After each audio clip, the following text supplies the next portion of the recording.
Could Lane Kiffin be the next leader of the Auburn football program? Listen, put me in the parking lot, with Bears, and I'll go out there and play. It don't matter.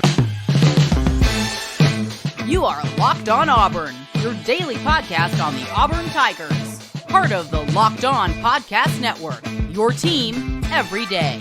Yes, welcome on into Locked On Auburn, your daily Auburn Tigers podcast. I'm your host, Zac Blackerby. Thank you so much for making Locked On Auburn your first listen every single day.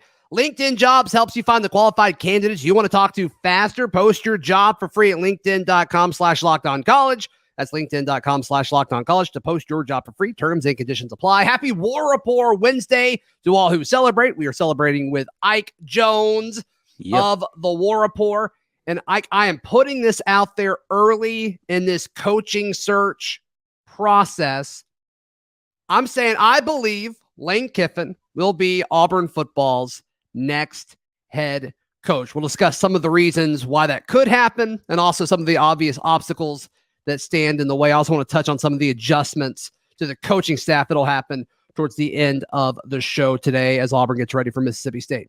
I think the excitement that Lane Kiffin would bring to the Auburn football program would be ridiculous. I think the importance that he has placed on the transfer portal is exactly what Auburn needs in the short term. And I think just kind of the change in offense identity is what Auburn needs in the long term. Like, I can't disagree with any of that. I just wonder. Do you think we posted the job on LinkedIn? You just mentioned LinkedIn Jobs, and then immediately it was there's an easy joke perfect in there, right? Yeah. But no. Lane Kiffin's definitely exciting. He brings an exciting brand of offensive football to whatever program he's in. I think Auburn needs some injection of something. Like Cadillac Williams is like a 5-hour energy, right? Like it's going to get you to the next stretch of something, but you're going to need like an actual regiment of energy boosting something to get this program moving in the right direction. So I agree. Lane Kiffin could definitely be an engine moving in that way. Yeah. So I think the biggest thing you got to look at, because I think we all agree on the fit for the most part. I think there's a few people that say, Lane Kiffin, I don't know. But usually when they say that, they point to stuff that happened earlier in his career. I think everything that he's done over the last few seasons has shown that he's kind of moved on and people can change, right? People can grow up, people can mature. And it seems like Lane Kiffin has definitely crossed that bridge. And so we'll see if Auburn is the next spot there. But to me, the question is Auburn a better job than Ole Miss? And I think so. I don't think you can win a championship at Ole Miss. I think you can at Auburn because it's been done, and you can even compete when you have kind of ups and downs. I think 2017 is a great example. But all in all, do you think Auburn is a better job than Ole Miss? Because I do. I think in the grand scheme of college football, I don't know that it's even a question. I think Ole Miss fans might be the only people who think Ole Miss is a better job. Now, right. Who has the better college football program present? Ole Miss, right? Like the Auburn program is fractured right now. There's some things that need to happen, but no, Auburn's definitely a better job. Like Auburn's a top 20 job. No one's putting Ole Miss in their top 20 of collegiate head coaching destinations ever. Like, unless your goal is just to be in the SEC, right? And there's some value there, but obviously Auburn has that same top 20 argument. though. Like, okay, so like once you get, unless you're going to put all 14 teams in the SEC in your top 20 destinations, then you're going to cut a couple of people off of that immediately, right? Sure. Ole Miss is probably one of the people who get scratched off of that list when you start naming, hey, 20 places where if you could sign up to go be the coach, despite all of the, whatever people want to say about powers that be boosters, it's still one of the best, traditionally one of the best programs in America. So Auburn still wins. The big thing I'm reading in response to that is, Auburn can't afford Ole Miss. Auburn's paying Gus Malzahn's buyout. They're paying Bryan Harsin's buyout. My response to that is that money's already been set aside. Right. And you talk about these boosters and these folks that are ready to fork out some cash because it sounds like they're ready for this program to change in a more positive direction. it's not like they're worried about the cash flow here, right? It's not like they're up. We got to pay Gus more money. We need, an extra $800K for this month to throw his way. That's not how it works. That money is sitting aside and they've already got it ready to go. And so it's not like they need to come up with money as the buyout is extended. And so you're telling me like this group, and we'll talk about the new AD situation possibly over the course of the show, Ike, but you're telling me they can't find $7, $8, $9, $10 million a year to bring Lane Kiffin to town in a college football landscape that is about to drastically shift with these TV deals that are coming in. We've seen the money that's going in with the Big Ten. The SEC is next in line. And I think a lot of these coaching salaries are about to shoot way up, but it's just going to become the new normal. Right. Yeah, I mean, between that and what they're talking about with expansion of the college football playoff, like you're just going to have more SEC schools that are going to be available for those big games, which means more money coming in for the conference. So yeah, I mean, listen, kudos to President Roberts, man. Like he's been playing chess with this whole situation. I don't know how many of you guys are chess players, but like, there's a thing called a mating net, right? Like, and so you put yourself in a position where you know what moves need to be made that are going to land at the eventual checkmate. He seems like he's just been really like carefully plotting this mating net. And as soon as this thing happened, he knew what his next trigger point for the next thing was going to be. And he's got a plan. He's got a plan that he's executing. It's yet to be seen whether or not that results in some sort of checkmate move at the end. But good God, it's looking the series of moves that you're talking about was he identified his target as AD, and right before that they were going to go announce all that, he relieves Bryan Harsin of his duties. I think he started with an evaluative process of who all within the current football staff were people who he wanted to be able to, because like you don't make the decision just to fire Bryan Harsin and then immediately start releasing staff haphazardly. He knew, all right, let me evaluate and see where the football program is currently. Who are the people on this staff that I think should remain in the interim status if I make a change? And his trigger points were loss at Arkansas, AD candidate. I've got that person secured. They came out of the bye week looking terrible. Let's put the plan into place. Fire Bryan Harsin, announce your new AD, fire the remaining staff, and then put in place the people who you want to be able to take over. And it happened quick. Like he didn't play around with it. He was just like, look, hey, push the button, and things were already in motion, ready to move in that direction. So you gotta think that they've got some sort of target in mind for the coach as well. Yeah, Monday was crazy. And that had to be a conversation, right? When President Roberts was interviewing all of these AD candidates was, all right, it's clear what you're about to inherit. Who can you go get? Who would you want to go get? Right. And we'll see. And we saw a report from 247 yesterday or on Monday rather about saying, hey, his first target would be Lane Kiffin. We'll see if that's true. We'll see if that's true moving forward. All right, I want to talk, Ike, about some of the potential obstacles, the arguments against Lane Kiffin. Let's touch on that in just a moment right here on Locked On Auburn. Today's show is brought to you by our friends at LinkedIn. These days, every new potential hire can feel like a high-stakes wager for your small business.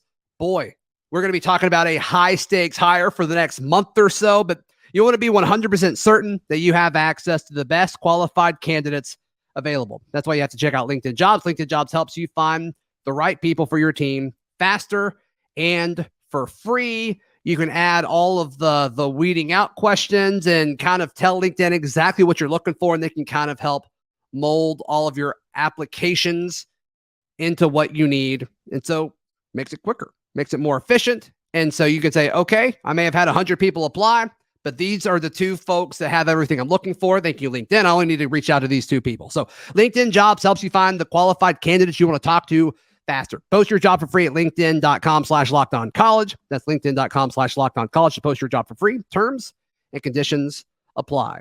Ike Jones of the War Rapport, our guest today.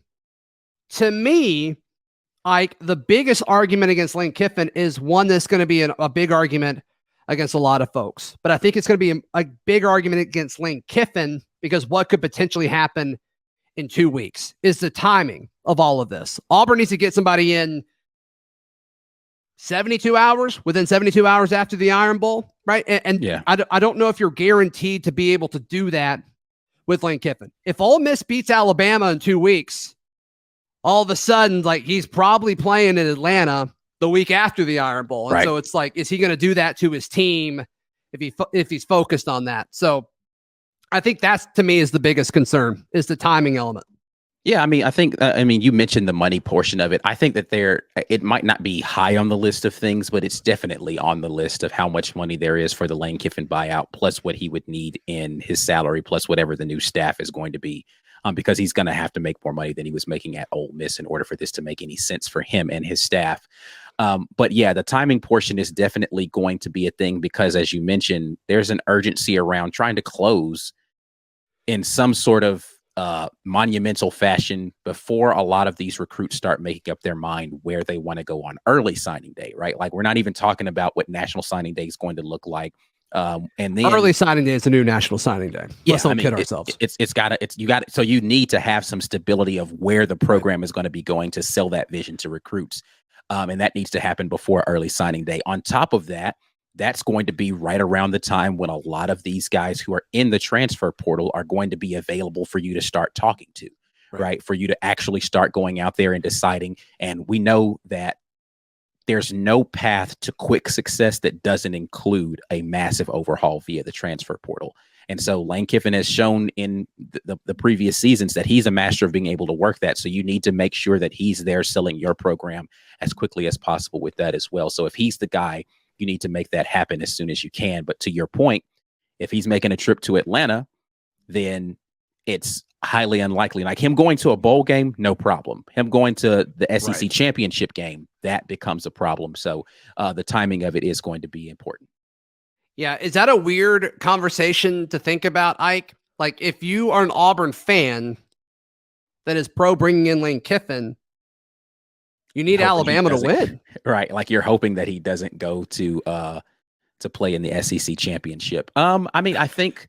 And you have to cheer for Alabama in order for that to happen. Yeah. That's probably the part that actually sucks about it, is that you're hoping that Alabama gets to go. Yeah.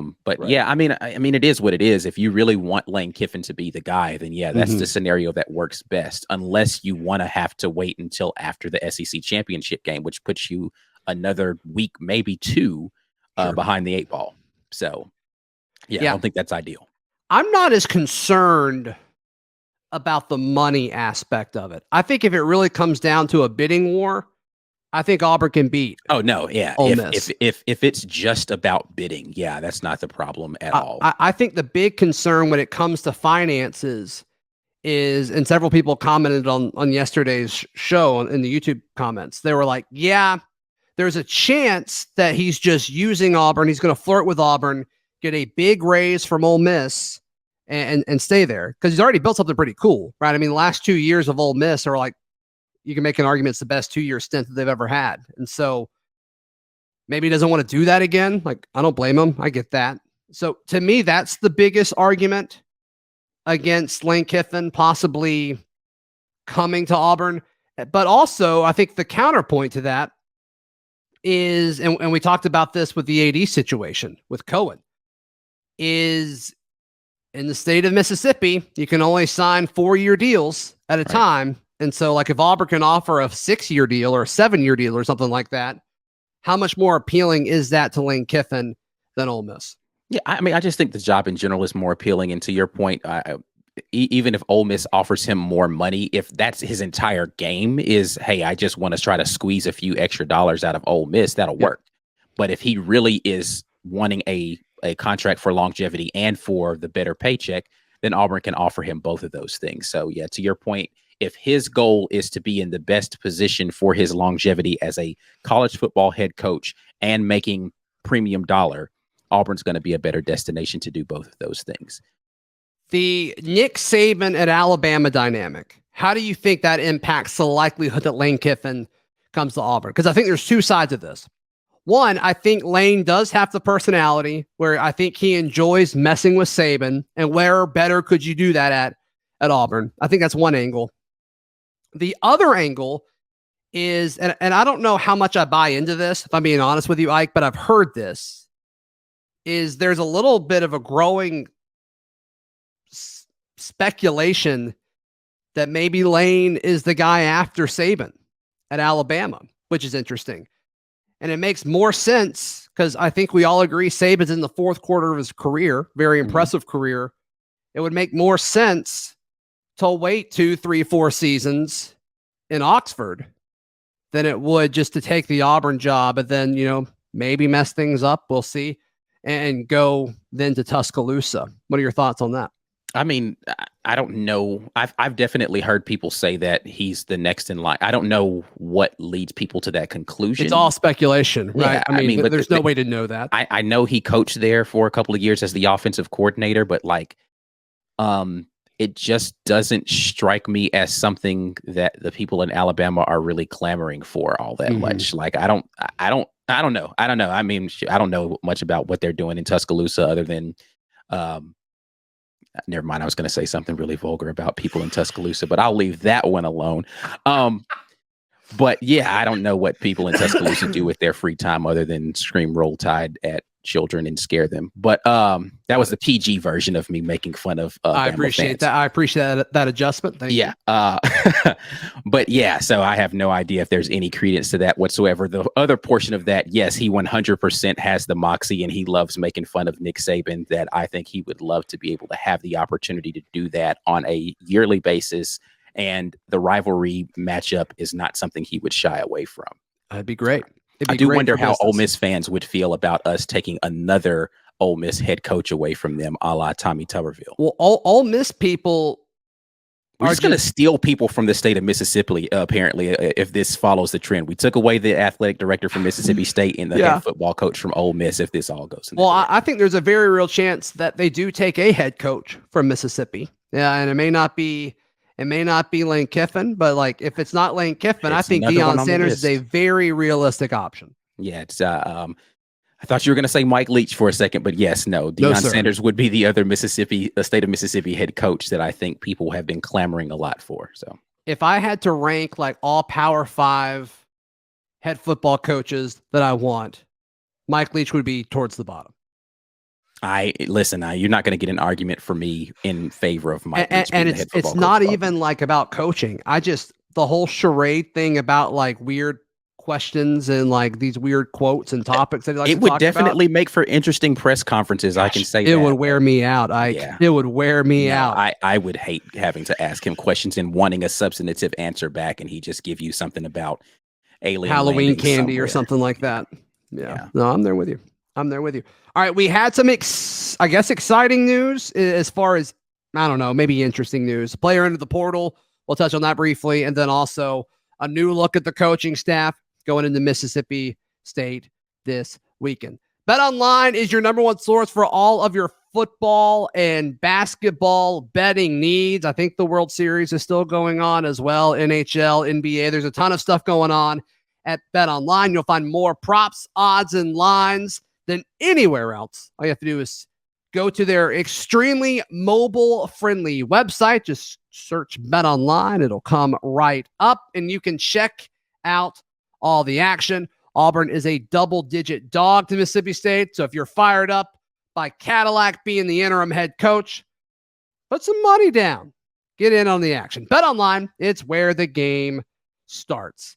Ike, before we jump into some of the news that happened last time we put the last time we put a show up, tell folks what's going on at the War Rapport. Well, you guys already know we are neck deep in all of this stuff, but we are going live tonight. We're going to talk about the Mississippi State game. So 7 p.m. Central Standard Time, we'll be going live talking about the Mississippi State matchup.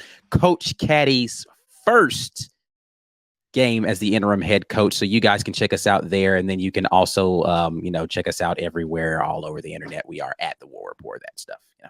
All right, Ike, the new interim staff, Carnell Williams is the head coach, which is so fun.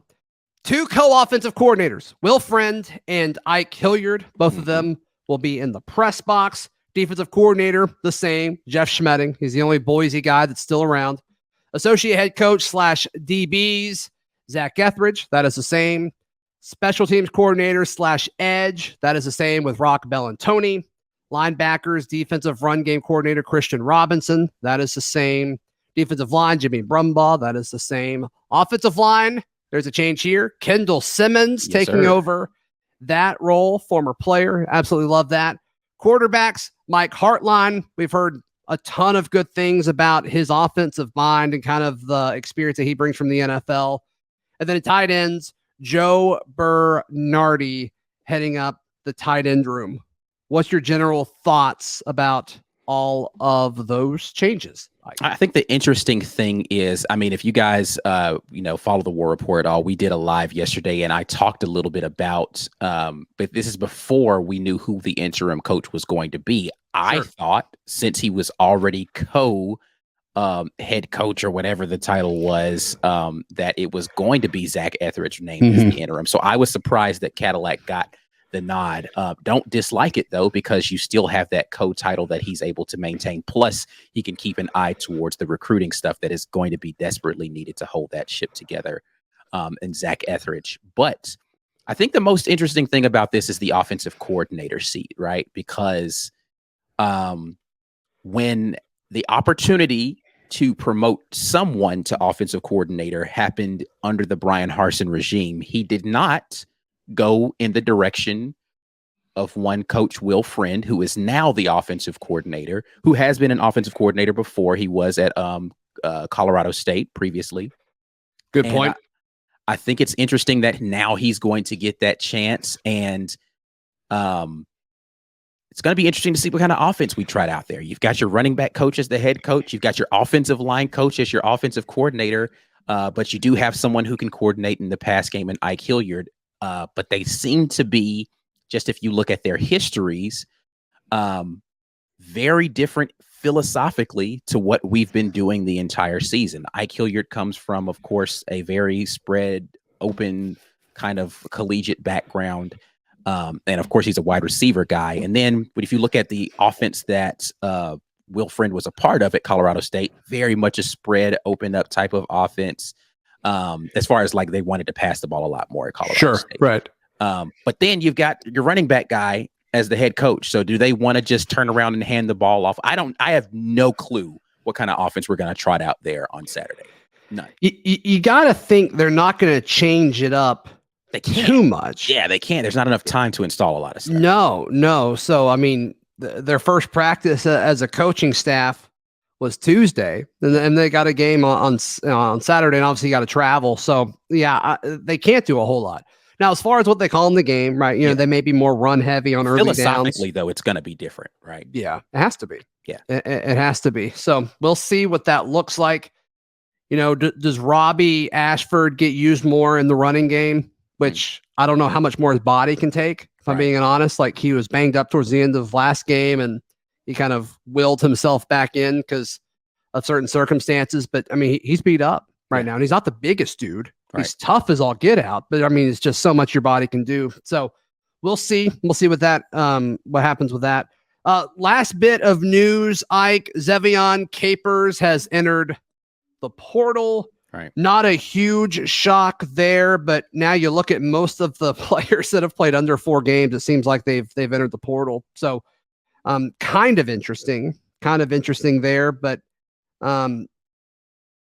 did this surprise you? Does this have any impact, do you think, on the remainder of the season? None whatsoever. Unless you have a rash of injuries, then no. I mean, his playing time had evaporated to almost nothing anyway, and the emergence of Camden Brown has pretty much closed that door. Plus, Malcolm Johnson Jr. coming back from injury is going to take any of the remaining snaps that would have possibly gone Ze'Vian Capers' way.